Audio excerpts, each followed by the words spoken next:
Here in the farms, the herbs, they are growing inside the farm. So when we harvest the herbs, we just take them from the farm and put them out here to sell to the customers. So that has a lot to say about the taste, as well as we don't use any dirt and we don't use any pesticides when we are growing the herbs. The taste of the herbs is very, very strong and very, very good, so I don't need to use as much as normally herbs, so I think it's very good.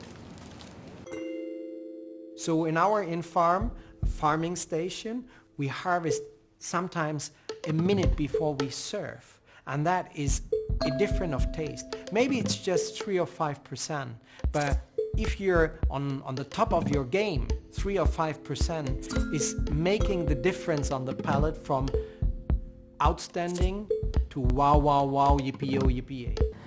Well, the customers in Denmark are actually very happy about this vertical farming.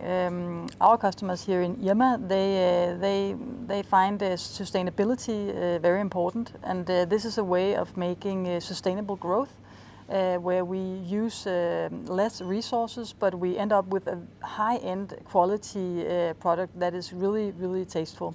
So that is the best of both worlds, sustainable as well as high quality.